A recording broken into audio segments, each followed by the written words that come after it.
Hi friends, ఈరోజు రసం ఇంకో స్టైల్లో చేసుకుందామండి. సూపర్గా ఉంటుంది, ట్రై చేయండి. ఇలా కూడా ఒక్కసారి ట్రై చేసి మీకు ఎలా వచ్చిందో కామెంట్లో పెట్టండి. రసం అయితే సూపర్ టేస్టీగా ఉంది. నేను ట్రై చేశాను, మీరు ట్రై చేయండి. ఇలా అప్పుడప్పుడు చేసుకుంటూ తింటూ ఉండాలి. ఇప్పుడు దాని ప్రాసెస్ చూద్దాము. నా వీడియో నచ్చితే లైక్ చేయండి, షేర్ చేయండి, కామెంట్ పెట్టండి, సబ్స్క్రైబ్ చేసుకోండి. ఇప్పుడు ప్రాసెస్లోకి వెళ్ళిపోదాము. స్టవ్ మీద డేక్ష పెట్టుకొని స్టవ్ వెలిగించేసుకొని ఆయిల్ ఒక 3 స్పూన్స్ వేసుకున్నాను. ఉల్లిపాయ సరిపోతుంది, చిన్నదైనా పెద్దదైనా ఒక్క ఉల్లిపాయ సరిపోతుంది. ఇవి వేసేసుకొని ఉల్లిపాయ 3 పచ్చిమిర్చి తాలింపులో వేసుకొని చక్కగా ఫ్రై చేసేసుకొని నేను రసం పౌడర్ కోసము ఒక పౌడర్ పట్టాను. ఆ పౌడర్ ఏంటో చూపిస్తాను. ఆవాలు ఒక 1 స్పూను, జీలకర్ర ఒక 1 స్పూన్ వేసేసుకొని దాంతోపాటు జీలకర్ర, మిరియాలు, సాంబార్ పౌడర్ వేసాను ఈసారి. ఆ పౌడరు, వెల్లుల్లి, ఈ 3 కలిపి పౌడర్ చేసి పట్టుకున్నాను. సాంబార్ పౌడర్ తోటి ఎప్పుడు సాంబార్ లాంటివి, పప్పుచారు లాంటివే కాకుండా ఇలా రసం కూడా ఒక్కసారి ట్రై చేయండి. చాలా టేస్టీగా ఉంది, నేను ట్రై చేశాను. అల్లం పేస్ట్ ఒక 1/2 స్పూన్ వేసుకుందాము.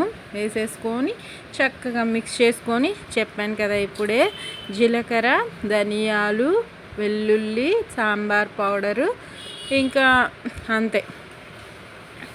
ఈ పౌడర్ని మిక్సీ పట్టేసుకున్నాను, డ్రైగానే పట్టేసుకున్నాను. ఇంకా సరిపోతుంది. ఈ పౌడర్ని తాలింపులో వేసుకొని చక్కగా ఒక 2-3 మినిట్స్ ఫ్రై చేసేసుకుందాము. ఇంకేమి ఎక్కువ ఇంగ్రీడియంట్స్ కూడా వేయనవసరం లేదు. ఈ రసంకి అయితే అసలు ఏ కాలంలో అయినా తినగలిగే రసం అన్నమాట. అంత టేస్టీగా ఉంటుంది. ఇలా కూడా మన ఇంట్లో సాంబార్ పౌడర్ ఉంటే సరిపోతుంది. ఈ రెసిపీకి ఎప్పుడు ఒకేలా తినకుండా కొత్తగా ట్రై చేస్తూ ఉండండి. హెల్తీగా ఉండండి, టేస్టీగా చేసుకోండి, సంతోషంగా తినండి. ఇంకా చక్కగా ఫ్రై చేసేసుకొని 2-3 మినిట్స్ ఇంకా దాన్ని చూడండి. ఇది కూడా ఫ్రై అయిపోయింది కదా. దీంట్లో చింతపండు రసాన్ని తీసి పెట్టుకున్నాను. ఒక మీడియం సైజ్ నిమ్మకాయ సైజ్ అంత చింతపండుని, అది రసం తీసి పక్కన పెట్టేసుకున్నాను. 1/2 స్పూన్ పసుపు, అది కూడా వేసుకొని తాలింపులోనే చక్కగా మిక్స్ చేసేసుకొని ఇంకా చింతపండు రసాన్ని వేసుకొని చక్కగా మరిగించుకుంటే ఒక 20 మినిట్స్ మరిగించండి. రసం ఎప్పుడైనా సరే మీడియం ఫ్లేమ్లో. ఇంకా టేస్ట్ ఎప్పుడైనా సరే ఎక్కువసేపు మరిగిస్తే టేస్ట్ చాలా బాగుంటుందండి. మన రసం కానీ పప్పుచారు కానీ ఇలా మరిగితేనే టేస్ట్ డబుల్ అవుతుంది. ఇంకా ఉప్పు, కల్లుప్పు వేసేసుకొని మీడియం ఫ్లేమ్లో మరిగించుకోండి.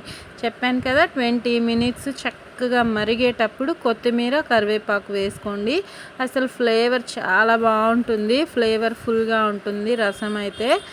ట్రై చేయండి ఫ్రెండ్స్. నా వీడియోస్ నచ్చితే లైక్ చేయండి, కామెంట్ కంపల్సరీ పెట్టండి. నా ఛానల్కి సపోర్ట్ చేయండి, సబ్స్క్రైబ్ చేసుకోండి ఫ్రెండ్స్. మీకు నచ్చితేనే చేసుకోండి. Okay friends, bye, take care, thank you for watching friends.